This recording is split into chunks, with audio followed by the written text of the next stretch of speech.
Hello everyone, this is Kathya. I have a card to share with you today that I recently made for my nephew who just recently celebrated his 16th birthday. I wanted to keep this card simple, fun, but not too childlike because my nephew's 16 and of course he doesn't want a kid card, right? So I started off by using these really adorable dies by Simon Says Stamp called Celebration Time, and I'm going to be using 2 of the balloons. I started off with 5 and decided I was just going to go down to 3. So I'm also using this stamp set from My Favorite Things. And the stamp set, by the way, is called Happy Everything, and I'm going to be using a couple of stamps from the set. I started with a white card base that's a 110-pound panel that I used a stitched border on. Then I also used a chocolate colored panel that I also stitched from this La Creme matte stock that I've had for a long time, and it had a couple of pattern pieces in there that I thought were perfect for this card. I also die cut out of that balloon set from the dies from Simon Says Stamp. I cut about 5 balloons, and like I said, I fiddled with this for so long, and then I just decided that 5 balloons was way too many, and I would just whittle it down to 3, so that's what I wound up doing.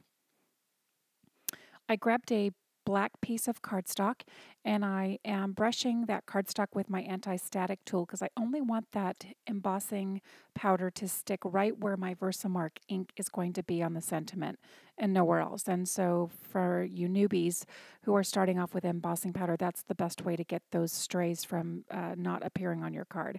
So I had made a mistake on the first piece, so I grabbed a second piece of cardstock and I heat embossed it again with my heat gun. I'm just tapping off the excess there. And I found that heating it from the top and getting it nice and hot, even though it warps the card, if you take your heat gun and put it behind the card and heat emboss it that way as well, I found that it also evens out the paper a little bit and doesn't lend to the warping. So I trimmed this piece here that's going to go right across the bottom part of the chocolate colored panel there. I trimmed it, and I was kind of toying with the idea of having 2 flags on both sides, but I thought that would be a little too busy, so I wound up keeping it very, very simple. So my idea was to have the card on the front say, wishing you everything, ... and then when you open the card, it says, happy, everything happy, a little late. So I'm starting off with that little piece there that says a little late. And then I stamped the word happy right up above that from a completely different stamp set. So then the full card says on the front, wishing you everything, ... You open it up and it says happy, and then in parentheses it says a little late. So I'm stamping the sentiment that says a little late in parentheses in the Versafine Onyx black ink, which really gives a really nice crisp impression. And then off camera, I stamped the word happy in a completely different stamp set right up above that. So here I am trying to fiddle around with the stamped embossed sentiment on the front of the card, and you'll notice that I'm not really adhering it to the card yet or the front panel yet and trimming off the edges on the back. And the reason I'm doing that is because I plan on taking each one of those little balloons and tying a piece of string to each one of them, and I'm going to be using the foam tape that I put on the back of this sentiment. I'm going to be using that foam tape to adhere them to the card and kind of use a little tension to make it look like the balloons are being held by that banner. So here I am placing the balloons and getting them just where I want them. And you'll notice too that you can't see this because I didn't record this, but I actually took some black soot and gave a little bit of color to each one of the balloons on the edges just to kind of give them a little bit more depth and interest. And because these balloons are really small and delicate, I decided it would be much easier to tie little loops with the strings themselves and then just bring the balloon into the loop and try to cinch it off at the end. Now, what I like about this product that I'm using, I'm speaking about the cording, it's actually like a very organic twine type product. And I have seen other people take this type of product and dye it with an ink. So you could use the Distress dye ink or any dye ink that you have, and you can change it to match the theme of your card. And I've seen Jennifer McGuire and other people take this type of product and add some multi-matte medium on it to make it a little bit more stiff.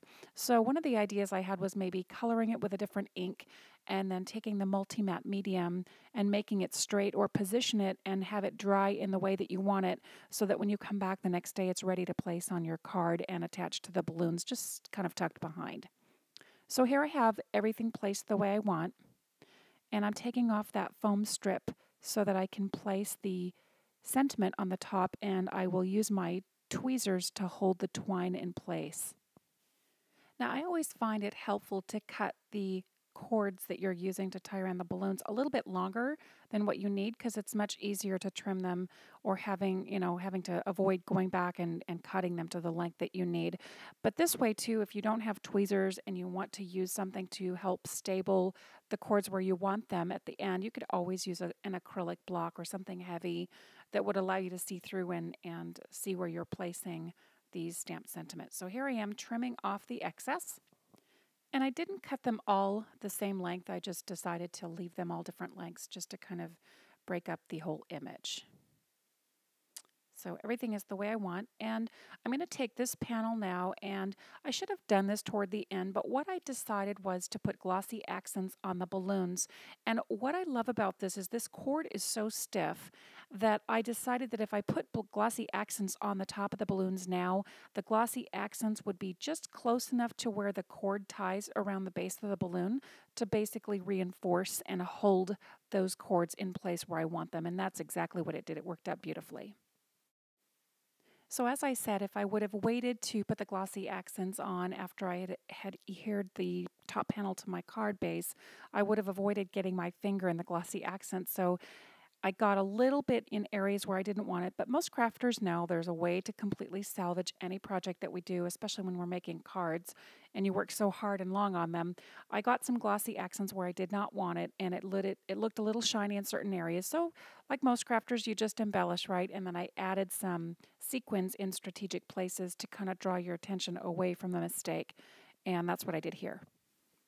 So in keeping with the boy theme and really trying to keep it on the masculine side, I am putting very undertoned, what I would call muted type sequins in areas that I got that shiny glossy accents in places where I didn't want it. So I'm using my very tired but true tweezers, picking up some multi-matte medium and placing them. And off camera, you don't see this, but I wound up putting some white little dots around those sequins to help draw your eye to those areas and away from the glossy accent mistakes.